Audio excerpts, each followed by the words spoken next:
waaw gis ngeen ko doon ma jàkkaarloo ba tey ak Soukeyna Lo ne madame Thiaw kii moom madame la jege ma bu baax kii madame la du mademoiselle Soukeyna lan nga yëg tey.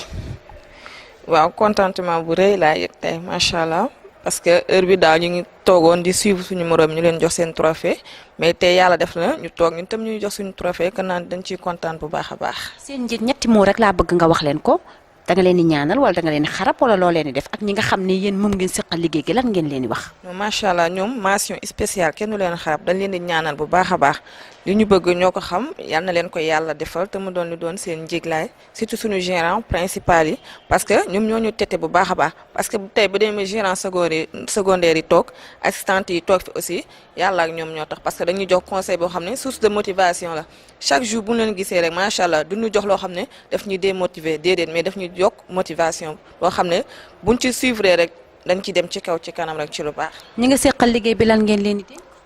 waaw ñu jàppaat bu baax a baax parce que la nekkul lenn yombul nee na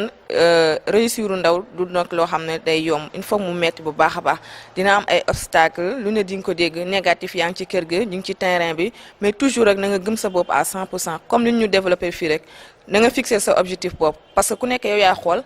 yow ban app ngay def pour nekk assistant wala pour nekk gérant xam nga tey ki la formé yóbbu la sur le terrain daf lay wan liggéey bi mais leneen li ci des nag yow yaa koy def yaay xam sa devoir nga def ko pour mën ko atteindre.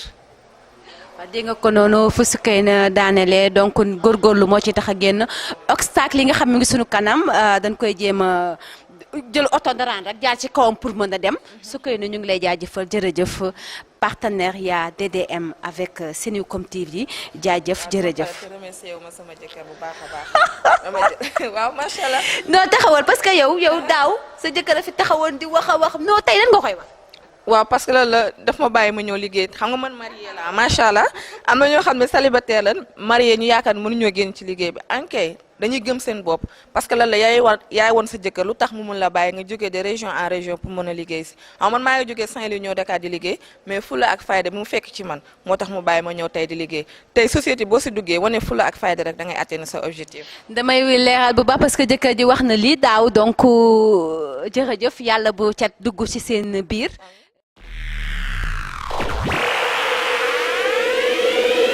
waaw ma jàkkaarloo ki nga xam ne mooy mademoiselle Faye amul jëkkër ñi laan tey lan nga yëg ci li nga xam ne moom lan la defal li nga xam ne moom mooy mën naa ne xam nga nit bu liggéeyee ba fayeeku day neex nit bu liggéeyee dem fayuñu ko maanaam buy ñibbi li muy am xam nga day am naqar mais nga dem fayeeku jot sa xaalis dem toog kenn disu la problème tey lan nga yëg ci li nga xam ne yow moom lan la defal ci 10e anniversaire bi nga xam ne moom la DDM def ak maanaam yan parole ngay wax ñi nga xam ne ñooy seen njiit maanaam bu dee def nañ leen lu leen metti ngeen bëgg ko wax wala boo ko ñoom vraiment ñu ngi leen di jàppale bu baax a baax lan ngeen leen di dénk. asalaamaaleykum maa ngi nuyu waa DDM marketing ku ne sa tur ak sa sant maa ngi nuyu ñëpp di sargal tey moom bésu tey ji parce que dafa nekk bés boo xam ne bésu mbette la bésu fierté bés boo xam ne bésu jàmm la bés boo xam ne bésu bànneex la bés boo xam ne tey duñ ko mën a fàtte parce que dafa am fierté suñu biir parce que tey activité bi moom ñaari aspect la muy aspect yooyu ñaar kese la muy lan muy amour ak confiance parce que lépp looy def rek ba ci amee confiance am ci personnalité am ci courage ak motivation doo ci ñàkk leen parce que tey dañ la ne c'est la confiance qui fait la différence moo tax chaque fois ñun confiance la ñuy jiite ak amour suñu cadre d'activité mais suñu njiit yi muy suñu président de TT Amadou Ba maa ngi koy félicité bu baax a baax. BGV merci beaucoup maa ngi koy félicité bu baax a baax di ko sagal mais suñu trésorier gérant du principal monsieur Diallo kooku tam sincèrement parlant aw ma fayam. di direct marketing monsieur Diallo. koo xam ne tamit sincèrement parlant ci loxoom laa jaar muy sama papa muy sama tonton muy sama lépp sama àdduna boo xam lépp lu ma xam rek lu ma xamul rek moom moo ma ko xamal muy suñu trésorier gérant principal monsieur Diop monsieur Diop. Diop la maire. DDM 3 maa ngi koy féliciter di ko sargal di ko féliciter ci kaw ci kanam lu baax di ko ñaanal nag fépp fu mu yegg rek yan nag fa yàlla yegg foofu ci barke Seydina Mohamed mais en même temps di féliciter xam ne tamit sama mbokk séeréer la gérant Ndour au niveau de DDM 5 kooku maa ngi koy sargal bu baax a baax parce que chaque fois daf may gën a conseil di ma jox motivation mais en même temps koo xam ne tamit sincèrement parlant mënuma koo fàtte parce que tey chaque jour que jëfee daf may woo téléphone du ma gën a motiver di ma jox confiance di ma gën a yokk amour muy suñu trésorier général secondaire monsieur Thiam kooku tam aw ma fayam sincèrement. mais guddee bi nga guddee boo eggee sa papa wala sa yaay wala say frère lan lay wax. non parce que man sama papa ak sama frère ñooñu xameewu man lu ñàkk fula man lépp lu may def rek lu fula ak fayda ci lay dugg. d'accord ñooñu xam nañ la léegi koñ bi nga xam ne da nga leen di romb saa soo xëy di guddee ñëw lan lay waxal. non parce que man nit moom il faut nga gis ñu la bëgg il faut nga gis ñu la bañ mais à chaque fois loolu yëpp doo ko saytu parce que tey yow gëmal sa bopp rek yàgg-yàgg dinañ mës a gis résultat parce que tey activité bi moom il faut ngay muñ lu ne nga fa gis façon doomu aadama di nga raconter moom mais yow yaay patient yow yaay muñ yow yaay xaar nekk personne boo xam ne bu dëgër taxaw am forme góor parce que tey boo activité bi boo amul forme góor rek doo ci mën a dem di woo nag sama mbokk yi ñëpp. maa doo ci boole karaté. ah. dégg nga li ma wax kañ comme da ngay am forme góor maa doo ci boole di mbëkke. non du question mbokk mais avec système bi rek la parce que buñ la jàngalee système moom lépp dara jaaxalu la ci àdduna te à chaque fois système bi moo ñu jàppale ci lu ne. dégg ngeen ko noonu ñu koy jaajëfal mbokk mi sama séeréer bi sama séeréer bi gis nga ko noonu daw na.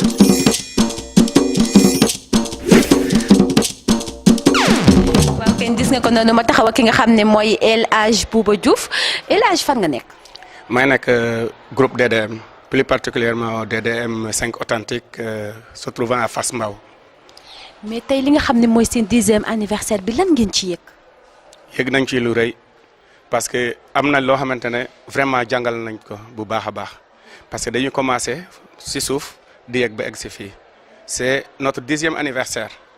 pourtant yeneen anniversaire yi passé yëpp dañ ko doon passé mais xëy na certes si ay localités yoo xamante ne yu gën a classé fi ñu koy passé fii nii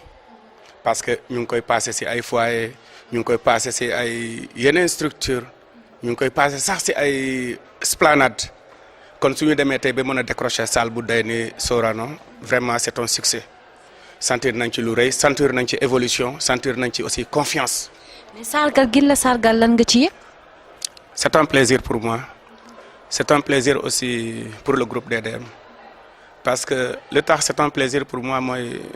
gis naa si évolution yoo xamante ne ak ay changement de comportement yoo xamante ne xëy na peut-être auparavant ne ko doon si man. kon su ma ñëwee ba tey ma mel ni nga xamante ne aussi xëy na ñi ñu baax yi foofu lañ leen di xoole c'est grâce à DDM non seulement du sargal bi kese mais changement bi physiquement psychologiquement moralement et financièrement. lan ngay reprocher say kilifa wala boog seeni kilifa wala boog lan ngeen leen di encourager. samay kilifa je n'ai rien à leur reprocher par contre je leur remercie infiniment parce que comme ni ma la ko waxee sànq. sama développement de carrière su tolloo fii c'est grâce à eux su newu doon ñoom lambay ñëw parce que lekk su lekkee alom naka gërëme coy ñoom ñoo fi nekkoon démb ak barke démb bi affaire bi di métti ñu koy xare di ko góorgóorlu di déglu ne di ko muñ ba tey ñu agg si fii ba di ñu former pour ñu tolloo fii tey ba jot ay distinction du sama distinction seen distinction la ñoom laa koy remercier mais aussi ak équipe yi nga xamante ñoom laa ko liggéeyee parce que man kese mënuma dara kon dafa am ñoo xamante ne dañ ma fette kaw dama niital doon sama lumière mu le réseau Sen Marketing njiit ya mais aussi en particulier du groupe DDM rawatina aussi DDM 5 authentique je ne peux pas vraiment le remercier awuma leen loo xamante ne franchement dama leen koy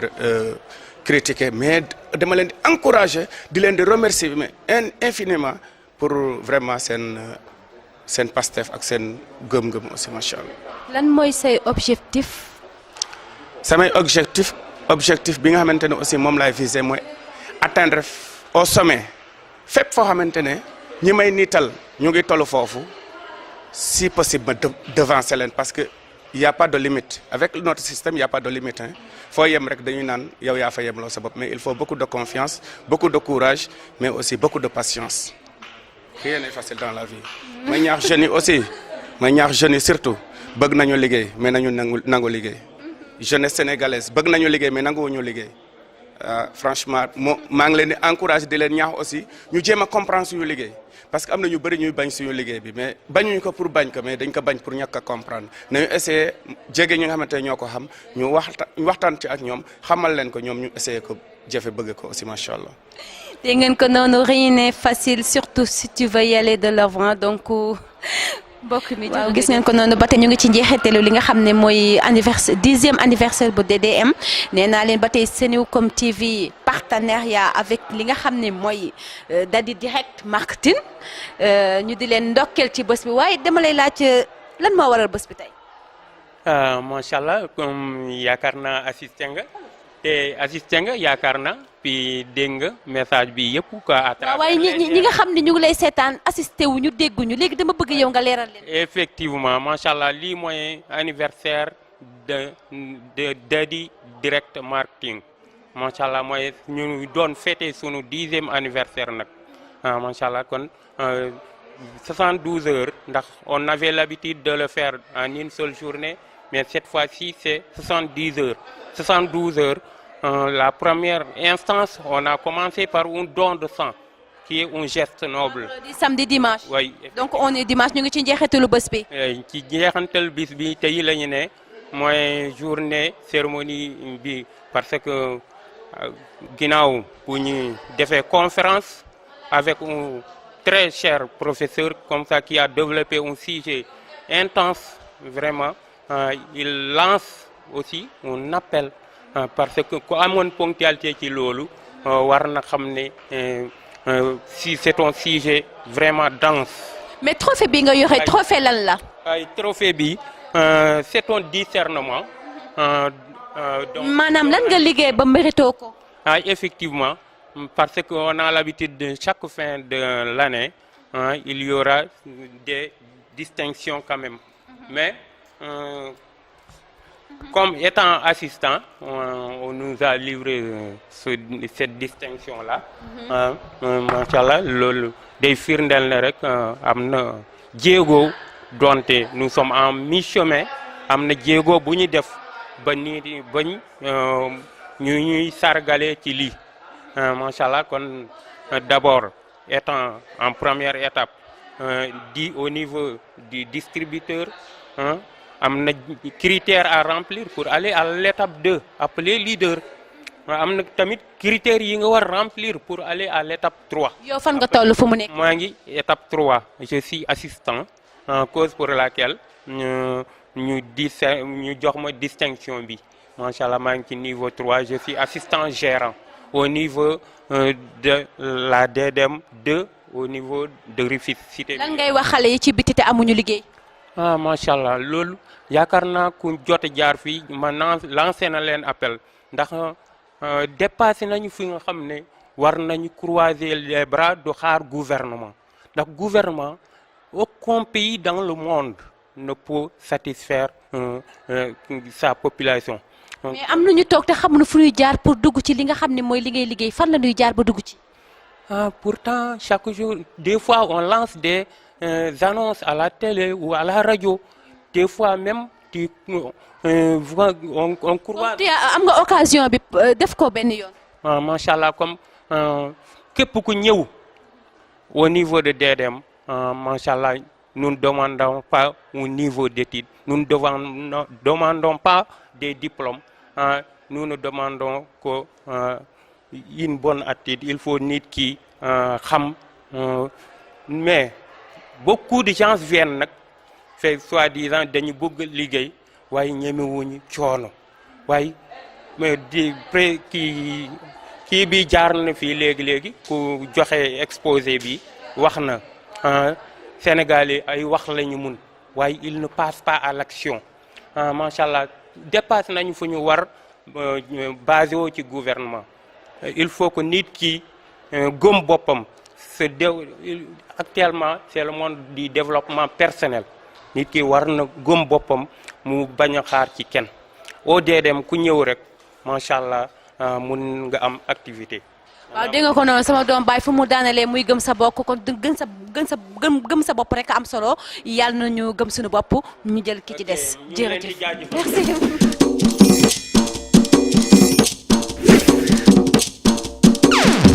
partenariat avec Senucom TV ak DDM ba tey ñoo nekkaat nii nee naa leen tey la bés bi nga xam ne mooy bés bu mujj ci 10e anniversaire bi nga xam ne moom la DDM marketing doon def xam ngeen ne DDM marketing marqué waat na li nga xam ne mooy ay empreinte am wane waat boppam ñu nekk kenn ci ndaw yi nga xam ne mi ngi ci li nga xam ne kër gi nga xam ne mooy DDM marketing ñu laaj waa ji mooy kan asalaamaaleykum ku baax tur bi naka la. waaw man maa ngi tudd Abdoulaye Sow. Abdoulaye Sow nan nga gisee li nga xam ne moom mooy 10e anniversaire de DDM marketing li nga xam ne moom la defal mooy ay sargal nan nga ko dundee.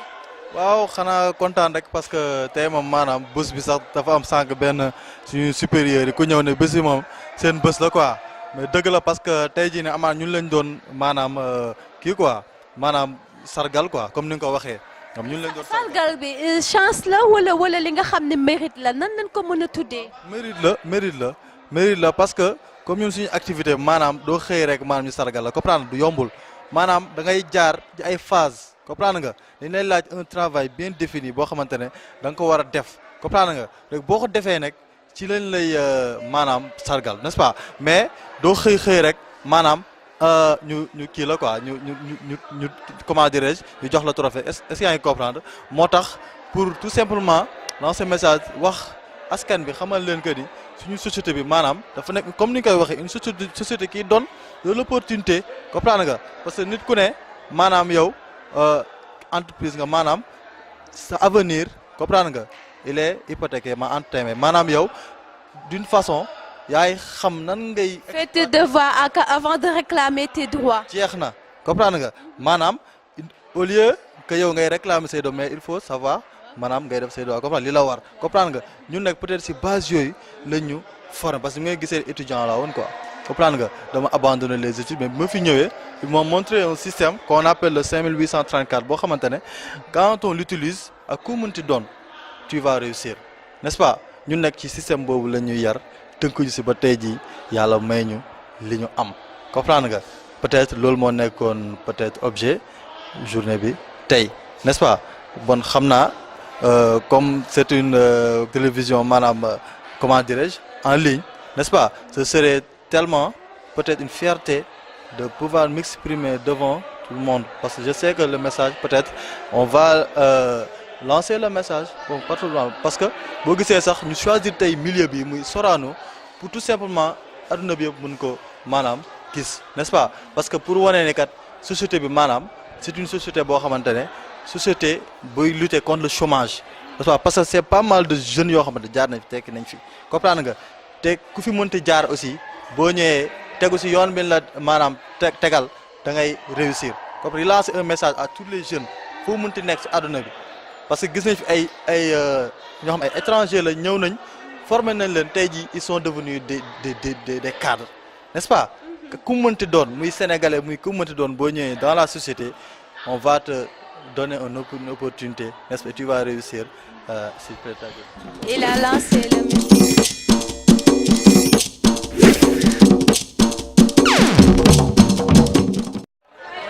waaw gis ngeen ko noonu ba tey ñu nekk ci jeexital ngoon gi nga xam ne mooy li nga xam ne mooy anniversaire lu DDM marketing di 10e anniversaire ñu nekk ak ki nga xam ne mag wala rakk ci ki nga xam ne tey vraiment bokk na ci ñi nga xam ne mooy ñi nga xam ne ñooy liggéey ci DDM ñu laaj ko nan la gisee li nga xam ne mooy liggéey bi nga xam ne frère am mi ngi ci wala bokk rakk la wala mag la ci moom waaye balay boobu ñu nuyu kii nga xam ne moom laa feggool tur bi naka la ku baax. waaw sant maa ngi tudd Albouri sant Cissé waaw di mel ni bëggaat nañ lool si li ngeen ñu tàllale seen micro ndax lu waral suñu teewaay fii lenn rek la mooy suñu rakk di Mbaye Cissé moom moo ne si biir entreprise bi di DDM waaw di li nga xam ne dañ koy yàggoon dégg mu ñu yàgg expliqué mais doyu ñu woon waaw nee nañu lu ñu nettali ak li nga gis sa bopp du benn tey dama gënaat amaat confiance si lu mu neex parce que ñun dañoo dëkklu ay parents. mais lan moo tax doyu la dafa mel ni da nga ne Mbaye Cissé Mbaye Cissé góor la du jigéen d'habitude dañuy enquêté wu ci jigéen ñi xëy mais du góor. waaw ndax ba muy soog a dugg si liggéey bi dafa ñëwoon nañu ma damay liggéey te liggéey bi da ngay dem di wàcc sur le terrain affaire yooyu man ma jàppe ñun ñu jàppe woon nag affaire marchand ambulant la affaire dem si këy de formation la te loolu soo seetloo da nga naan gis ay nit yu utiliser ay nit jël leen di leen liggéeyloo te du ñu am njëriñ seen produit nañu bëgg mu jar rek waaye tey jii li nga xam ne day am avancement si moom li nga xam dina dem tey ba dina si yokkoo c'est la première fois may xam noonu lay demee damaa tegoon dañuy nekk si promotion wàcc ça dépend si li ngeen liggéey ak loolu. maanaam tey daal li nga fi gis daal doy na la. waaw tey moom li ma gis doy na ma parce que am na sama yeneen rakk yi nga xam dafa ñu dara tamit dinaa si gën dox ñu ñëw dugg si liggéey parce que ñun xamuñu woon liggéey bi ni la demee waaw ñun mooy loolu da daan ñëw indi ay produits ñun lii sont des produits importés yi nga xam ne ñoom dañ koy jaayaat man que loolu amul sens quoi parce que dañ leen di utiliser rek mun ma demeewul noonu da ngay dem ba di nga test jàll ay niveau di nga dem si yeneen niveau assistant affaire yooyu gëmuñu ko woon nag waaw mais tey jii ak trophée yi ñu jox ñenn ñi gëm nañ ni moom su si nekkee dina dem ba am si loolu noonu xam ne ay morom am nañ ko si liggéey bi. kon daal mbir mi gëm-gëm la laaj li ngeen fi gis doy na leen lan ngay ñaanal ñi ci des wala boog ñi ci biti. waaw lii de man de si li ma gëm ak ni ma ko gisee dama see bëgg lool te xam naa ni avancement la pour réew mi développement la pour réew mi ndax xamuñu si woon lu bëri waaye tey leeral nañ ñu si li nga xam dañoo invité ñun ñi nga xam ne ay parents nañ ay mag nañ suñu rakkee ak suñu doom yi nesi tey ji amaan nañ gëm-gëm ni lii day si développé Sénégal ndax lii su leen président de la république jàppale ba ñi nga xam ne mooy borom doole jàppale leen ñi dañuy dem parce que loolu déggoo sànq maa ngi déglu ñu ne dañuy tàmbali di indi produits locaux yi mooy li nga xam ne ñu ngi koy def suñu biir dëkk waaw di mel ni sax amoon naa samay xarit yoo xam dañuy defar ay dàll village artisanal nañ ne tey jii ñooñu mën nañ ñëw liggéey ak ñoom te suñu doom yi suñu rakk yi si nekk yi mën nañ dem ba am si seen mbirum bopp waaw tey daal loolu daal laay ñaaxaar ñi nga xam ne defuñu dara tamit ñu ñëw contacter ñii parce que soo xoolee am na ay annexe te lu jëmul kanam du am annexe waaw tey daal amaat na lu ma bett lu ma gën a rafetlu daal sama àdduna daal noonu la demee. waaw kon ñu koy jaajëfal mbokk mi donc vraiment ñu di la jaajëfal bu baax a baax jërëjëf ñu de dugg ci biir xool ñeneen ñi. waaw gis ngeen kon noonu mbir mi neexoon loolu yaa ngi loolu mu nekkoon ñetti fan ci li nga xam ne moom la DDM doon def ñu nekk ci njeexital bi nag mbokk yi lan leen indil waa ji nga xam ne moom vraiment dafa nekk distributeur waaye dinañ gën a xuus ci ay mbiram xool moom nan la gisee bés bi tey waaye lan moo doon li nga xam ne moo doon taxawaayu bés bi mbokk mi salaamaaleykum tur bi naka la. maaleykum salaam man la Abdou Sène. Abdou nan nga gisee taxawaayu journée bi tey.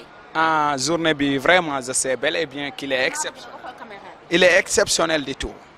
Raison pour laquelle man dama cee am contentement ak mbégte tamit le fait de me présenter devant Sennew TV. Senewcom TV mu doon télé boo xamante ne ni man damay dégg ay mouvement ainsi de suite ak ay prestations mais par exemple man c'est la première fois par exemple man ñëw fii par exemple jàkkaarloog ñoom quoi mais vraiment je sais bel et bien que yéen seen liggéey rafet na ainsi de suite. nan nga gisee conférence bi nga xam ne tey moom lañ doon def muy conférence sur le développement personnel nan nga ko dundee wala bokk nan nga ko gisee. man conférence bi sur le développement personnel dafa doon thème boo xamante ne ni man def ma neex en personnel man à moi qui réponds du nom de Abdou Sène ça me plaît du tout parce que développement personnel on ne peut pas avancer ni développer sans pour autant y avoir des objectifs jamais au plus grand jamais ça ne peut pas être raison pour laquelle man ça me plaît du tout man le conférencier du nom de Sow vraiment par exemple ni mu jëlee son introduction jusqu'à la conclusion vraiment li mu wax vraiment je sais bel et bien que c'est clair et net raison pour laquelle ñun dañ koy ñaanal par exemple di ko ñaax tamit ainsi de suite di ko encourager mu gën a yokk par exemple pas-pasam ci affaire bi quoi. mooy say objectif. man samay objectif mooy d'être un jour être devant toutes les gens comme aujourd'hui ni mu fa demee tey. être un très grand leader du tout. waaw oui ma boo nee comme tey ni mu fa demee lan nga bëgg a doon romb ñëpp wala la. romb ñëpp être devant tout le monde sax même c'est ça mon objectif de. mais loolu lan ma la ko mën a may. man c'est d'avoir de l'objectif ak tamit avoir une bonne attitude li ñuy wax avoir une bonne attitude point la boo xamante ne ni il est très important du tout parce que avoir une bonne attitude moo la mën a may la réussite. avoir une bonne attitude mooy gëm sa bopp gëm li nga doon gëm li nga bëgg a nekk ëllëg tamit ainsi de suite raison pour laquelle dafa nekk point boo xamante ne daf ma neex te tamit man suñ ma yeewoon tamit ba les 24 heures ci guddi ne ma yow lan nga bëgg a doon ëllëg ma ne ko man ëllëg dama bëgg a doon par exemple un quelqu'un koo xamante ni être devant tout le monde. mais yow doo artiste en même temps parce que da nga xaw a mel ni artiste. man je ne suis pas encore artiste mais vraiment ça me plaît du tout système bu ma neex la. boo ko doonoon lan ngay def. man je suis un très grand dramatiste et je cherche un troupe théâtrale dont je peux participer troupe théâtrale bu ma bokk man moom laay war de les Sanex les Thiamas et autres ñoom ñëpp maa leen sut c'est le moyen qui pose problème. mais lan ngay wax ci xale bu góor bi nga xam ne dafay yeewu jël kaasam toog ci buntu kër gi ñu may ko café ki nga xam ne moo nekk jógee en étranger dëkkul si sunu dëkk ñëw gàddu pañeem di jaay guro ji ki saa luye benn xam nga benn boutique bu nekk ci ruqu koñ bi toog fa mu fekk ko fa di ko leb cigarette mais nan ngay dundee loolu parce que bay xool xale bu góor bi lépp ci ay bëtam lay amee daal comprendre nga léegi ki ñëw xam nga xale bu góor bi yeewu xëy jël kaasu kafeem naan di xool ki nga xam ne moo gàdd pañeem di jaay guro wala socc xam nga jikki saa luye benn magasin bu nekk ci bopp koñ bi mais xale bu góor bi nga xam moo daan ñaan café bu xëyee leb ko cigarette nan nga gisee loolu léegi kan moo avancé si ñaar ñooñu. avancement mooy ki nga xamante ne nii ah. non ñaar ñooñu kan moo ci avancé laa wax. kan moo ci avancé. mooy ki xëy gaddu pañeem di jaay ay soccu. donc lan ngay wax jeunes yi. les jeunes. travailler encore travailler et beaucoup travailler même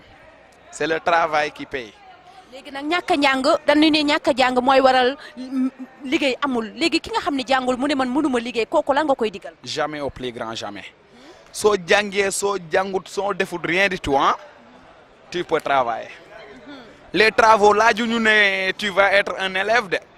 jaar ci dans les écoles il y a des personnes yoo xamante ne nii sont de très grandes personnes yoo xamante ne nii dañoo am par exemple lu rëy reconnaître nañ leen ci notre Sénégal mais ñoom ci seen bopp bind seen tour tout simplement mënuñu ko. cela veut dire que le fait de travailler moom laajut être un élève laajut jàng. Senucom TV bi nga xam ne mooy seen télé ñëpp xam ko vraiment lépp lu ngeen di jàllale fii lay jàll lan nga leen di njukkal. man lan lay wax ci Senucom TV yéen ci seen bopp ah je vous remercie bel et bien et encore de plus je vous encourage d'accélérer les choses battons le fer quand il est chaud dégg nga ko mooy nag par exemple instant yi yéen seen liggéey rafet na de. mais en grosso modo ou bien en somme je vous encourage du tout et continuez quoi. donc on accélère la cadence. Merci.